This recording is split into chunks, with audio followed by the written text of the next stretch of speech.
at the Tri-State Ag Expo. I am with my good friend R.D. Morrison, and R.D., you are turned 74 this week. Yep. And I don't know any other 74-year-olds that have started a farm show on your own, but I'm very impressed with that. But I also know you're a YouTube influencer, and I just heard from this young guy, he's half of our age. And he told third me, of our age. He's a third of our age, all right. And he said that one of your most famous lines is, what's the most important tool on a farm? And the answer would be 5-gallon bucket. a 5-gallon bucket. What's the second most important tool on a farm? Battery powered tools. Battery powered tools. I love that. And then of course we're going to be talking about these today, but what's the most important thing you can use on your farm to get rid of Johnsongrass? Well, the obvious answer is Roundup. The question is, how do you get the get Roundup on it Yes, and sir. not get it on the grass you're trying to protect? That's correct. And the answer to that is a Smucker weed wiper, Okay. sponge wiper. A sponge wiper. Okay. And have you used any other kind of wipers in the past before? I had a rope wiper. I put it on the front of my tractor. I bolted it to the bucket, and I drove through the steps. I went, this is not the way to go. Yep. So I went to a pull type, Okay. Yep. but I got to have these sponges. Yep. So I ordered the sponges. Yep. I took my battery powered tools, cut my middle up, made a sketch, made a drawing on the computer to scale, measure, I need this much of this much of this, and I built one. Yep. And it works really good. Yep. Above the grass, but below the height of the Johnsongrass. Yep. If you hit that Johnsongrass before it goes to seed, Yep. next time you won't have near as much there, because every one of them darn Johnsongrass seeds will come up. They will germinate. Yep. So if you can hit it before those seeds are there, you can greatly reduce the amount it is. That Johnsongrass didn't get there overnight, and it's not going to get gone overnight. You got to keep the key to weed wiping Yes, sir. is as it. Ooh, this Here's visual. Here we go. Training aids. Hey, grab me one of those sponges over there. Let's do it with a real sponge. We need a sponge, not a cane. All right, thank you. Okay. Good prop. Okay. And here's your Johnsongrass. Yep. Your sponge goes across there Yep. and wipes onto there. Yep. But the Roundup that's in here is disappearing. It's ending up on here. Correct. The key is to figure out the timing Yep. to hit the button to turn the pump back on to replenish this. That's right. Yep. And that's a trial and error thing. You don't want to get it to where it's dripping. Correct. When you start out, you're at the edge of the field and you go, okay, I'm going to turn it on. I'm going to see it start to drip. I usually wet my sponges down with a water hose. Yes, sir. And then I go to the field, I turn it on. I go back there and look, and I see it start to drip. I turn it off, and then I take off and run a little bit, and then I'll turn it on for 5 seconds, 10 seconds. Yep. Turn it back off. But you're doing that a lot. If you forget to do that, Yeah. A, you're wasting diesel fuel, which costs money, It does. and B, you're wasting time, which costs money. True. So you just got to figure out the intervals where you need to hit it with more juice. You've gone from being famous on YouTube to now you're a White Bucket Pro Yeah. podcaster. Y'all go watch my videos on R.D. Morrison YouTube channel. Yep. R.D. Morrison, look him up. I got a bunch of other ones too, but the weed wiper is what we're talking about today. Correct. The weed wiper one, we'll have a link to it too. It's called Johnsongrass Wars. And you do know what happened after that, right? Right. When Johnsongrass Wars exploded, we had a farmer in the South, another influencer, YouTube influencer, and he made a Darth Vader video. And it was probably because he saw Johnson Wars and he thought, I have a choice of being either on the dark side or the good side, so he chose Darth Vader. Well, I'm telling you, Johnsongrass is the dark side. It is the dark side. Agreed on that. So, Artie, thank you, sir. Appreciate it. Have a great day. You bet. Thank you. Our second guest on this episode of Wipe Like a Pro is my good friend Chester Maynard. Chester is also from South Carolina, in fact, Liberty, South Carolina, not very far from right where we're at today. And Chester, we are going to spend a good portion of this episode talking about the machine you built, this Grasshopper. It is, after 45 years of being in this industry, I've seen a lot of farmer-built weed wipers because we sell kits that you can build your own.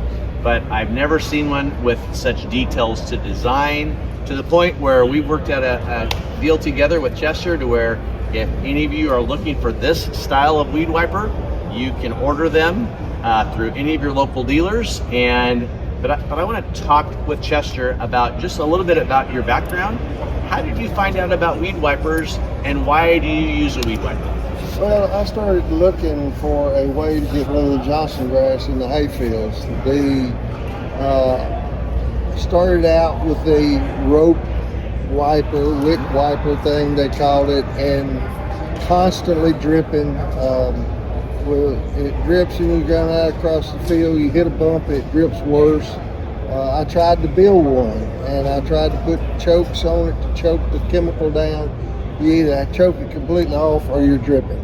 And I started doing some research and found on the internet these sponges from Smucker.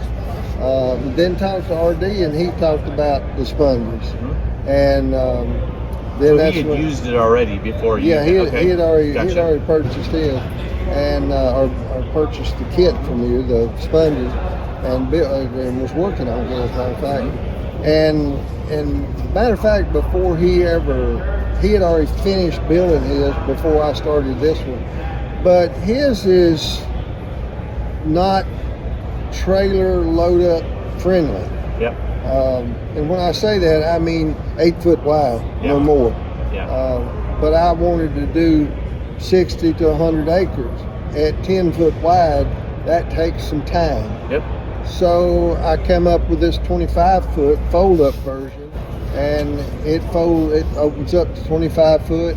Right. It folds up to less than 8 foot, but we have a lot of terraces in this part of the country. Mm-hmm. And the ones that I had tried, started off originally worked on, if you went over a terrace, you had one end hitting the ground, the other end was up off the ground 5-6 foot. So that's when I come up with this design that actually maintains the height within a few inches the whole time, whether you're going over terrace or not. It follows the contour of the ground. Right, and it's connected to your 3-point hitch with 2 wheels on the outside, right, for contour and terrain, and this is the pivot points. Right. Here, and the same thing on both sides, right? There are swivel wheels. They have no air in them. They're non-flat. They won't go flat. Yep. You have a little adjustment that you can adjust in the height of it in the sponge itself. Yep. And I also left it up high enough for Johnsongrass, but if you wanted to lower it down low enough for something shorter, you could always drop it down and drill you another set of holes and you're good to go. And it's very easy. Everything is machine drilled, so everything's exactly the same. There's no, random holes. So if you take this wheel off, it will fit over yonder. Yeah. If you take that wheel off, it will fit here. It does not matter. Inside the tubing, this is 2x6 rectangular tubing with a 3/8 thick wall, and it has steel slugs inside of it. You won't ever collapse that tubing. It is solid where it joins together, so you won't ever have to worry about that. And it don't drip. I mean, you can fill it up. You can fill it up to the point where it will drip. Sure. But all you got to do is let it stop dripping, and then go to weed wipe. And then I do just like RD does his. I wet mine down with a water hose. I back up to a spot in the field, whether it's in the middle of a road, because there's always grass growing in the middle of the road, in the edge of the woods, something like that. I turn it on till I see it start dripping. Yeah. And I turn it off and I go weed wipe. Yeah. And I do 2 things. I watch the grass for dampness on the leaves, and if I don't see any dampness, I turn it on. And it doesn't take it but just a few seconds to get wet again. And then I turn it off. I may run it anywhere from 3 to 5 seconds. And I may go 10 to 15 minutes without turning it on. Depends on how much Johnson grass you're going through at a time.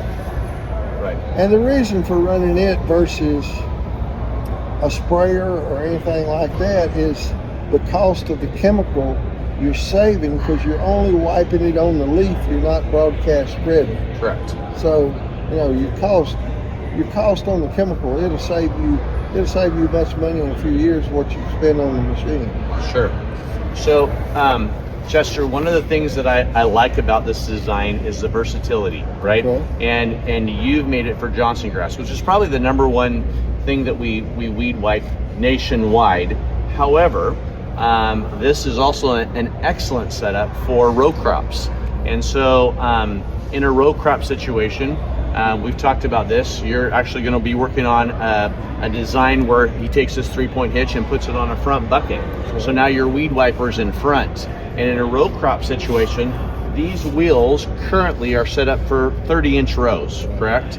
And so if you let's say you do peanuts at 36-inch rows, it can be custom made where you move these, adjust them just for 36-inch rows. But as it sits, it's ready for 30-inch rows. And where I see a really good market for this is that, let's say for the Johnsongrass market, if you are in an area like this area, lots of small fields. I mean, I look around here and, you know, I don't see a lot of 500-acre fields or 1,000-acre fields, although they're here. There's a lot of 40 acres, 100 acres, 20 acres, 5 acres. So a lot of these small farmers are, you know, hay fields and pastures where if a person has this to cover it, take care of his own Johnsongrass, well, guess what? His neighbor's going to have it, right? And from what I understand, Chester, you do some custom applicating yourself because your neighbors have saw the results you got, and you can do it yourself. And where I see this market is it's a very heavy duty. You're going to be able to do acres and acres and acres with it because the frame is just very well built. It's not a hobby weed whacker. It's a industrial strength weed whacker, right? The other thing is I say weed wipe and I say Johnsongrass. It will also kill anything up tall that grows tall. Thistle, dog fennel, any of that stuff that grows up high in your hay fields or in your field that you want to get rid of and not hurt your grass. Yeah. Perfect for that. Can I asked this to RD as well earlier, but for formulas, because, you know, I think if you've never weed wiped before, you don't know what to use, right? And if you look at the label, it's going to say 33% Roundup. Yeah. What's the rate that you use? I use about the same as RD does. About 20 to 25%. Yeah. And then what do you recommend for additives? Like what brand of surfactant do you typically use? I use that. What is it? 2080 is what I use most of the time, and that's because that's what my local supply place has. But always a surfactant, right? Yeah, you would never do it. I would never do any wiping or spraying without surfactant. Right. It's just cheap insurance. Yep.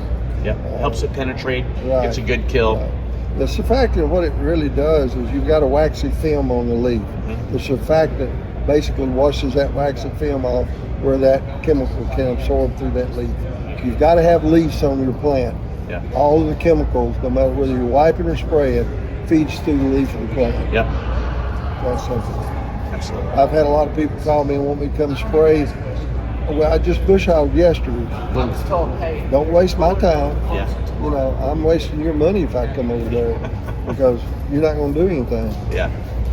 But waste money. Yeah. Because you have no leaf, you have no foliage. Yeah. You got to have foliage. Yeah. And obviously, one of the big benefits of weed wiping over spraying, say Grazon, is all your clovers. You're going to save all your clovers. Where if you spray Grazon, you're going to get rid of all that good stuff that's nitrates and good, you know, great for your soil. Yeah. And you lose out on that if you spray. You lose your clover if you spray. Yeah. There are chemicals out there now that are fairly new that you can spray that doesn't kill your throat. Fairly expensive, I would say, too. Fairly expensive, yeah. And there's sprays, liquids that you can buy to kill Johnsongrass on it. But you're talking about $800 for 2 gallons. Wow. Yeah. About a lot of weed wipers for $800 for 2 gallons and 2 gallons of spray. Like I said, it will pay for itself in time. Excellent. Over the money you're saving on chemicals. Excellent. Well, thank you so much, Chester. I really appreciate it. Always a pleasure to talk with you, visit with you about weed wipers. And again, check out the information on our website in the 3-point hitch models. There's a whole section on what we're calling the Grasshopper. It's 25 feet wide, but it's got 5 sections, and each of those sections are 5 feet. So thank you, Chester. I appreciate it. Thank you. Appreciate your time.